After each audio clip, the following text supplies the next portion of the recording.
I'm going to take the spark plug out. It has a number 9.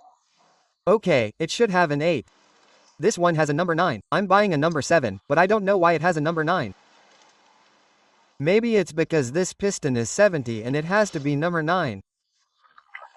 Okay, let's leave the spark plug that it has for now. I'm going to take it out to see what color it is and then we'll see if we change the spark plug or not. But you see, it has a BR79ES. The standard one is the BR8S and the workshop manual says that if the spark plug comes out as if it's damp or too much as if the bike is too fat, it should be changed for a BR7ES, which is the one I bought, just in case. Okay, well, I'm taking it out. It's a 21 socket, okay, to take out the 21 spark plug. Let's see, we take it out and see what it looks like. Well, I'm taking it out now. It's a 21-gallon cylinder. Okay, let's take it out and see what it looks like.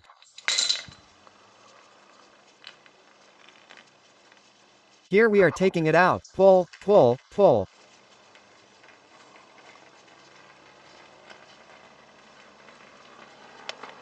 And at first, look how it is.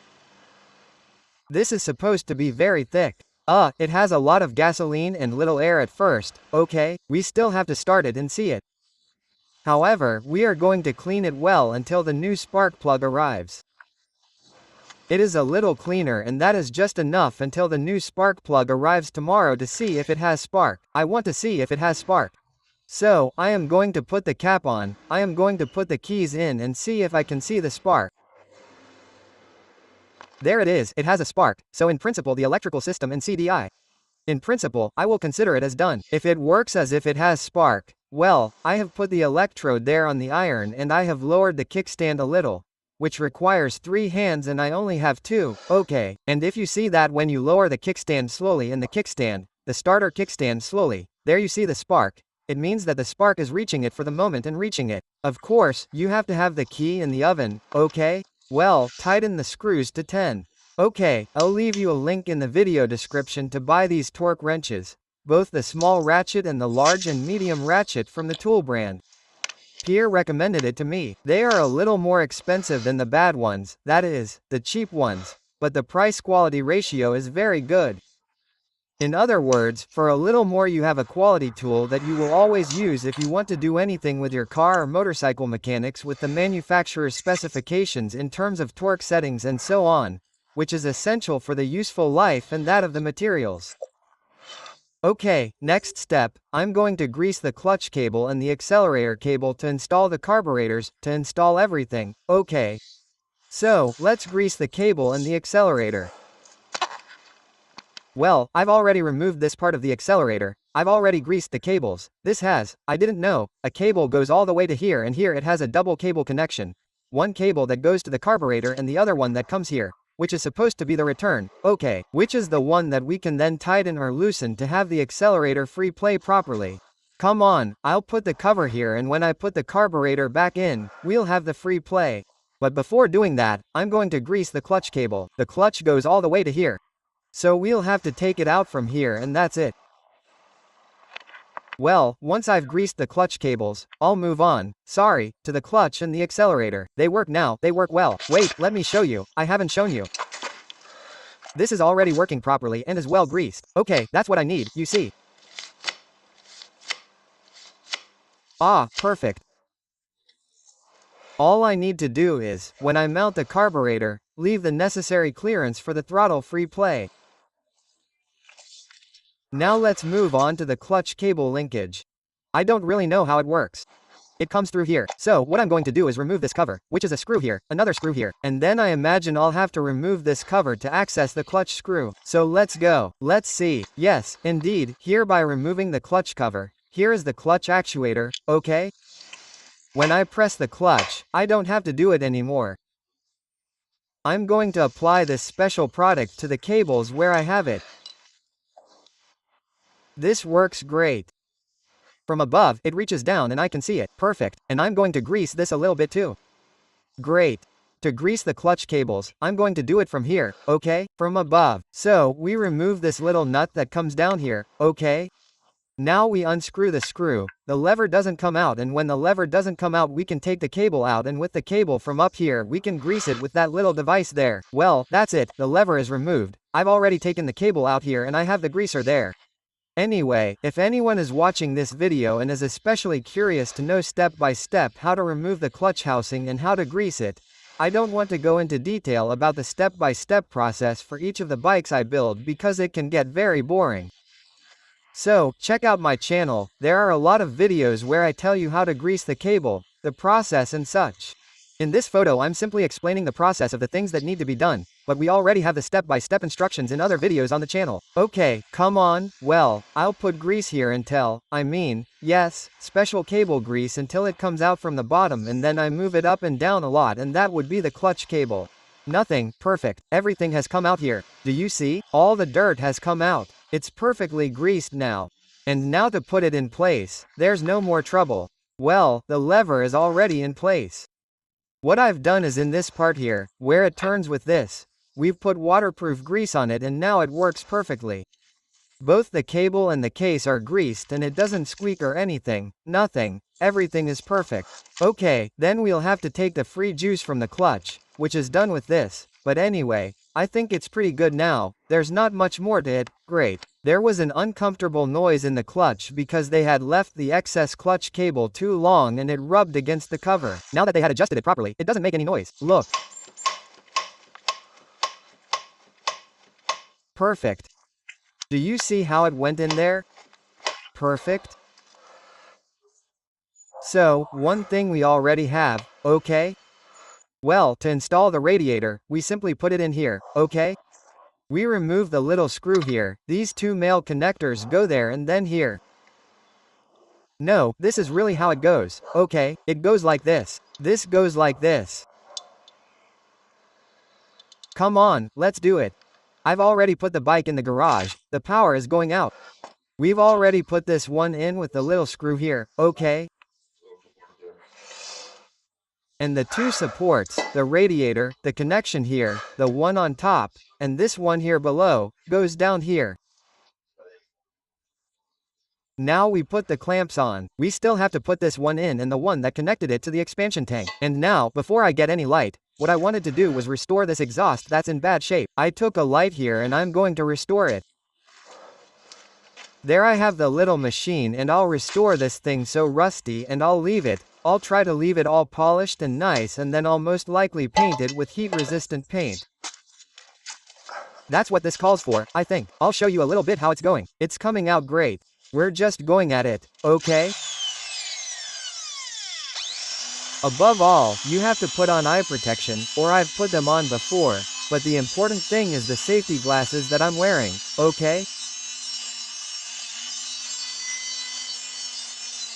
Very important, the safety glasses, and so little by little I have to leave it polished. Well, after an hour of doing it, look how good all this looks. This is done. It could be done like this and it would be nice, but I want to paint it black. Okay, but it's perfect for painting without any rust. So now I just need to polish this part, this little muffler pipe, which is what I'm going to do now. Okay? Well, this is also nickel-plated. Okay, tomorrow, maybe with the sunlight, I'll give it another go-over before painting it, and now it looks great. Anyway, before painting it, I want to assemble the whole bike now and I want to try to see if it starts and then, to paint it, I'll disassemble it and that's it. Well, now I'm going to put the expansion tank in, which I was going to put in two small screws. The breather goes up here and the connection to the radiator goes down here. So, let's put everything in. And here we have this clean green tube that connects to the radiator. Let's put the expansion tank and the radiator in place. Let's review a little bit how it works. These two screws are what secure the expansion tank to this metal part that is attached to the chassis, to its support, to be exact. Okay? So, from here we get this small black tube that goes down, here to here, to there, which is a breather. And then from here below we get the connection to the part up here of the grater. Then the grater has this connection of the hose here and the upper hose that goes here. We had it attached to its support by this screw and we have a 1.2 bars radiator cap, okay? 1.2 bars. I'm going to put the coolant in now and I'm going to bleed it through here. I'm going to bleed it. I'm going to put the coolant in at 50% green, okay? G12 at 50% green. Okay, well, come on, now add a little bit. You have to add it little by little. Move the bike a little from one side to the other so that the air bubbles are distributed. Come out and so on little by little, okay? Slowly, little by little, and I continue. Now I'm going to stop. Move the bike a little from one side to the other, okay? And like this, you see how it goes in little by little and it has to be all the way to the top, okay? That is, to this side here. Up to there it has to be. And then we have to put it between the maximum and minimum in the expansion tank. We can see the maximum and minimum from here on the rim, okay? Here we see it.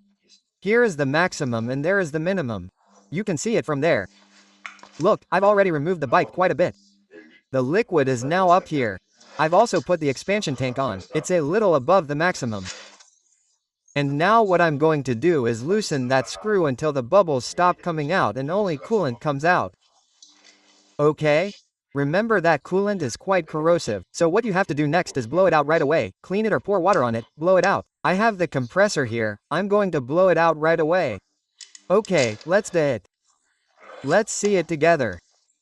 Let's see. I don't know if you heard it sound like it was there. Now only coolant comes out. Great. I'm going to blow it out a little more here. There it is again. Only the coolant comes out. Perfect. Okay, now I'm going to tighten it up properly and blow dry everything so that the paint doesn't get ruined. Well, since the bike has been sitting for so long, what I've done is empty the old gasoline into a container of the old gasoline that I used to clean it later and things like that. It's completely empty. Now I'm going to put in about half a liter of new gasoline. I'm going to shake it really, really well. I'll pour it out really well. I'll also recycle it and then I'll put in good gasoline. Well, I'm looking forward to starting it up. Okay, I've installed the tank. Remember, it was this screw here and the two on the sides, the one here and the one opposite. Then I tap the gasoline and the little nut comes here to feed the carburetor. Okay, closed, down is open and over there is reserve. Okay, let's put the exhaust pipe in and I'll try to start it up. Remember to put the exhaust pipe in, the two screws here. I don't have the gasket. Tomorrow, which is Monday, I'm going to order everything, all the parts I'm missing. I've already bought the air filter box, secondhand. I've already bought almost everything secondhand. There are very few things I'm missing, okay? I haven't found the gasket, but the gasket exists and it's very cheap, so we'll put the gasket on.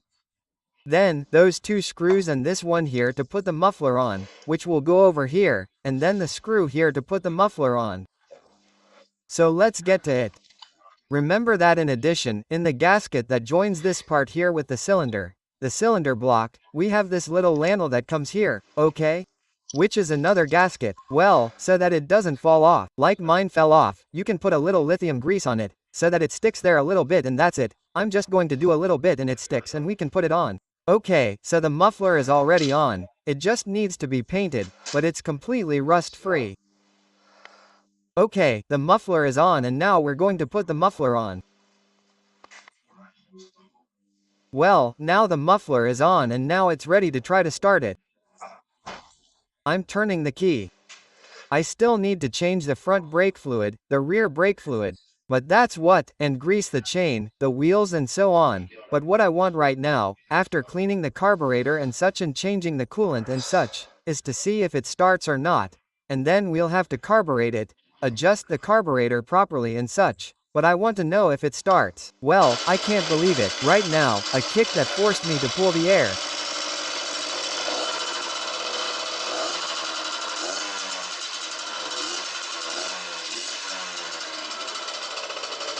I'm going to let the air out.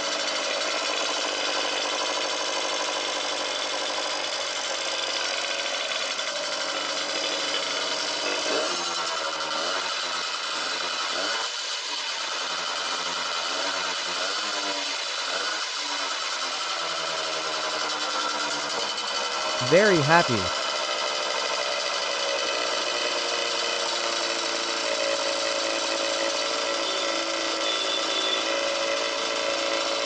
Things work, things work.